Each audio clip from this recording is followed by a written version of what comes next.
All right, so let's start with the big story that we're tracking on WION this hour, where outrage and collective public resistance against the military ouster of the civilian government in Myanmar is now beginning to pick up pace.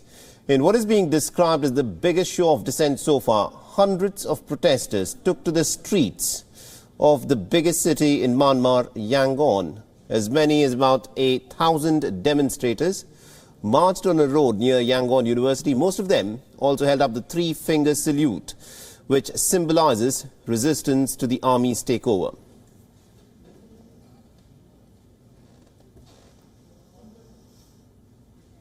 All right, so this is the scale of the protest. Most of these are young college students who are out on the streets, and they waved red flags, the color of Aung San Suu Kyi's political party.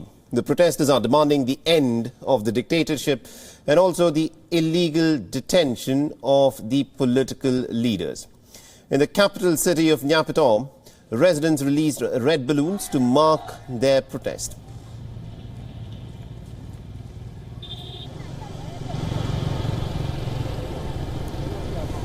Meanwhile, Sean Turnell, an Australian economic advisor to Myanmar's Aung San Suu Kyi, has now made an interesting and a shocking claim. He said that he is under detention under charges that he is not even aware of himself. Now, this is in fact the first known arrest of a foreign national in Myanmar since the country's army has seized power. Anger over the military ouster has grown as the coup has in fact stepped up action to stifle dissent in the country. Now remember, Myanmar is now in the middle of a nationwide internet lockdown. This is what most dictatorial regimes do around the world. The first thing they do is they clamp the internet shut. Now before this, the military had blocked access to Twitter and also to Instagram. But now there is a blanket ban on people from being allowed to access internet. The development took place just a day after the Myanmarese government had laid restrictions on people accessing Facebook. The Twitter reacted and has condemned Myanmar's move to block access to its platform within the country. A Twitter official said that it undermines the public conversation and the rights of people to make their voices heard. This after Facebook users in Myanmar had flocked to Twitter to spread a hashtag campaign against the military coup with millions of mentions. Now the hashtags respect to our votes and Hear the Voice of Myanmar and Save Myanmar had all got hundreds of thousands of interactions calling for peaceful protest. The citizens have refused to back down in the country, and there is public resistance against the military coup, and also the illegal detention of political leaders is rising.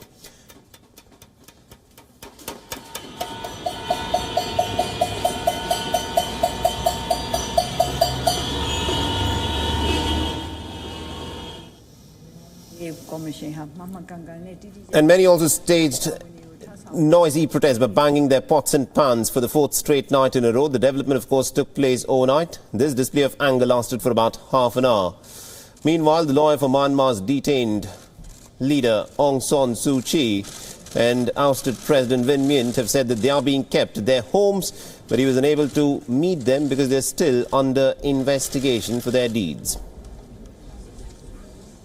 ရှင်းနေတယောက်ကနော်ဟိုအမှုလိုက်တဲ့အခါမှာနော်တရားမျှတတဲ့တရားစီမှုရှိမဲ့လို့မျှော်လင့်လို့လိုက်ကြတာပဲ။ဒါပေမဲ့တကယ်လက်တွေ့ရတယ်မရဘူးဆိုတာဒါလက်တွေ့အဖြစ်ပေါ့နော်။အဲ့လိုကျွန်တော်တို့ကတော့ဘုရားဆန်းပြောသလိုပဲ။အကောင်းဆုံးအတွက်မျှော်လင့်ပြီးတော့အဆိုးဆုံးအတွက်ပြင်ဆင်ရမှာ။တေးသေးလွတ်တာကိုလိုချင်တာနော်။ဟိုကြာတာဟိုအဖြစ်ပေါ့။တော့ဥပဒေနဲ့မညီတာမဟုတ်ဘူးနော်။ All right, now to give us more insights in terms of what's actually playing out in Myanmar even as we speak, we're joined in by Mr. Richard Weir, who is a researcher for Human Rights Watch. Richard, thank you very much indeed for joining us in this broadcast on WION. So let me begin by asking you this. Now, what exactly is presently playing out in Myanmar? Do we have information as to, why the military has now decided to take charge there? Well, I think there's been a lot of speculation as to exactly why the military has taken control now. But as has been reported, there's been a lot of allegations by the military that are baseless, that there was fraudulent action taken during the election. Now, this, of course, is not the first time that the Myanmar military has decided to seize control from the civilian government or to deny the people of Myanmar the opportunity to choose who governs them. And this is just another stage in that long history of repression and control that the military is carrying out in Myanmar. Right, now there is a lot of speculation. It's being said that, one of the reasons as to why the military may have decided to step in is because the top military general there and also the civilian leader Aung San Suu Kyi did not get along really well. So it appears more a case of personal vendetta, where the military leader, who was expected to step down this year, has now decided to take charge in the country. Well, that very well could be true. I think the reality is that whatever the reasons, now Myanmar is plunged into another crisis where its people who fought so hard to achieve democracy for the past several decades have now had it seized away from them. Whatever amount of it they had it seized away from them, again by the military. And as we're seeing, the military is engaging in broad spectrum rights abuses in order to repress the population who is now expressing their dissatisfaction with the fact that, once again, they're under the boot of the military. Right, at this point of the time, the United States has said that it is considering to, slap sanctions on Myanmar. The European Union is talking in a similar tone. Will this actually happen? Well, I think you're seeing growing support for additional international pressure on Myanmar. This is true if you look at the recent statement from the UN Security Council, where even China joined in condemning the state of emergency and the repression taking place in the country. This is a rare step because China has been defending Myanmar throughout the last several years when Myanmar has been accused of genocide and where Human Rights Watch has documented crimes against humanity. So I think it's very clear that support is building for additional actions, including targeted sanctions, to be taken against this new regime. Absolutely, indeed. Now, Aung San Suu Kyi's, tenure as the premier in the country itself has a bit of a checkered legacy. She has defended the genocide of the Rohingyas, and many people, in fact, speculate that once the military top general was to step down later this year, she would not have defended him anymore. Is that being said to be one of the key reasons as to what led to the differences between Aung San Suu Kyi and military general in Myanmar?